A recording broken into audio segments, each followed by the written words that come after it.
د تراو دوران کې دا اورېدلي وو چې شاته کوم ماشومان ولاړ وي نو اکثر هغه شور کوي. شاته چې کوم ځوانان وي کوم زموږ ینګ جنریشن چې ځان ته وایي نو هغوی اکثر موبایل راغست داسې قسم نخرې کوي چې هغه د کېدو نه وي.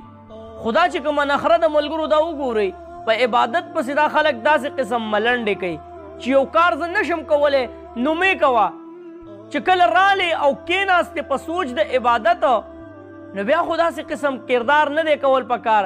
دې سیټ کې دا ویډیو وګورئ دا ځان ته مسلمان وایي تراو کې ناست دی دا خپل نفس په ده باندې دومره زورور شوی دی چې هغه تراو دوران کې لګیا دی پیالې ډکوي او سکي د ترماس نه.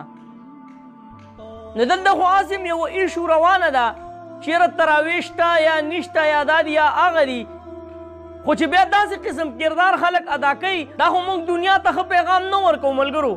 ځکه په عبادت باندې به اصحابو خپلې مسلې حل کولې په مونځ باندې به مسلې حل کولې خو هغه به مونځونه او هغه به عبادتونه و. چېرې په داسې قسم مونځ باندې په داسې قسم تراو باندې به مونږ څه کوو مونږ به پې الله پاک باندې ځان بخو د بخشش خبرې نشته. داسې قسم کار به راسره کوي چې یاد به ساتو چې یو سړی په تراو په دوران کې لګیا دی هلته مولوي صاحب لګیا دی تراویح کوي او دا دلته لګیا دی د ترماس نه کپ ډکوي او چیس کی.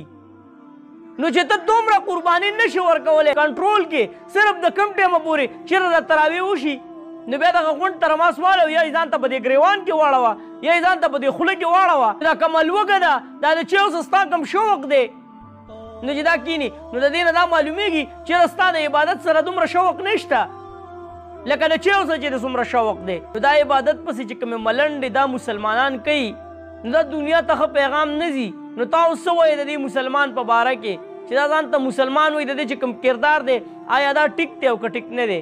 آیا په دې عبادت باندې به مونږ خلک متاثره کوو کم خلک غیر دینه چې راشئ زمونږ عبادت له راځئ زمونږ دین ته هغوی به ګوري چې د دوی د دین خدا په خپله دا حالات دي چې دوی پسې په خپله ملنډې کوي.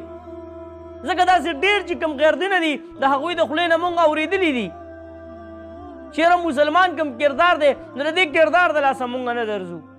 هغه د حضور مبارک صلی الله علیه و آله وسلم قربانیانې د صحابو قربانیانې د هغوی کردار په هغې باندې مونږ چې کوم دی ملګرو هغه پې هغه تور داغ نه وي حقه خبره ده مونږ پې هغه یو.